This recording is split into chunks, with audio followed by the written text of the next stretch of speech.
ভাষাকন্যা হিসেবে খ্যাত বাংলাদেশের ইতিহাসের এক অবিচ্ছেদ্য নাম সুফিয়া আহমেদ।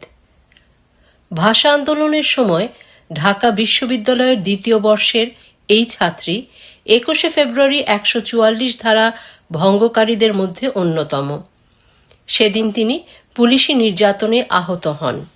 সুফিয়া আহমেদ ১৯৩২ সালের ২০শে নভেম্বর ঢাকায় জন্মগ্রহণ করেন।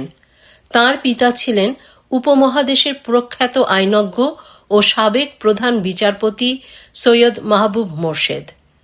পারিবারিক পরিমণ্ডল থেকেই তিনি উদার নৈতিক চিন্তা ও দেশপ্রেমের দীক্ষা পান। ১৯৫০ সালে ঢাকা বিশ্ববিদ্যালয় থেকে স্নাতক ও পরবর্তীতে স্নাতকোত্তর সম্পন্ন করার পর তিনি লন্ডনের school of oriental and African studies থেকে পিএইচডি ডিগ্রি অর্জন করেন। সুফিয়া আহমেদের জীবনের সবচেয়ে গৌরবোজ্জ্বল অধ্যায় ১৯৫২ সালের ২১শে ফেব্রুয়ারি। সেদিন পাকিস্তানি শাসক গোষ্ঠীর জারি করা ১৪৪ ধারা ভাঙার জন্য যে ১০ জন অকুতোভয় নারী শিক্ষার্থী ঢাকা বিশ্ববিদ্যালয় প্রাঙ্গণে প্রথম ব্যারিকেড ভেঙে মিছিল বের করেছিলেন, তিনি ছিলেন তাঁদের অগ্রভাগে। কাঁদানে গ্যাস আর পুলিশের লাঠিচার্জের মুখেও দমে যাননি এই ভাষা সংগ্রামী। রাষ্ট্রভাষা বাংলার দাবিতে তাঁর এই আপোষহীন অবস্থান পরবর্তীকালে নারীদের অধিকার আদায়ের আন্দোলনে এক বিশাল অনুপ্রেরণা হয়ে দাঁড়ায়।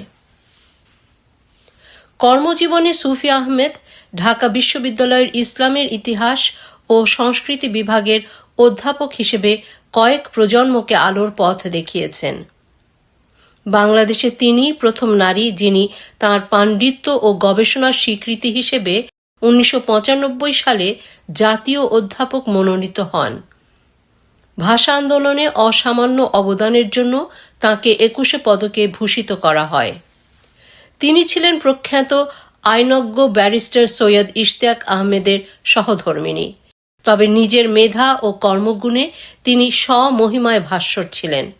গবেষণা ও শিক্ষকতার পাশাপাশি তিনি বাংলাদেশ ইতিহাস পরিষদ, বাংলাদেশ ব্যাংকের পরিচালনা পর্ষদ, খুলনা বিশ্ববিদ্যালয়ের সিনেট সদস্য, Bangladesh public administration centre, Bangladesh চলচ্চিত্র সেন্সর বোর্ড ও বাংলাদেশ জাতীয় মহিলা সংস্থার সঙ্গে যুক্ত ছিলেন। তিনি ইস্তাম্বুলের বসফরাস বিশ্ববিদ্যালয় এবং উইসকনসিনের মিলওয়াকি আলভার্নো কলেজের আমন্ত্রিত অধ্যাপক ছিলেন। ২০২০ সালের ৯ এপ্রিল মৃত্যুবরণ করেন সুফিয়া আহমেদ। সুফিয়া আহমেদ আমাদের শিখিয়েছেন কিভাবে অন্যায়ের বিরুদ্ধে সোচ্চার হতে হয় এবং নিজ শিকড়কে আঁকড়ে ধরে সাফল্যের শিখরে পৌঁছাতে হয়।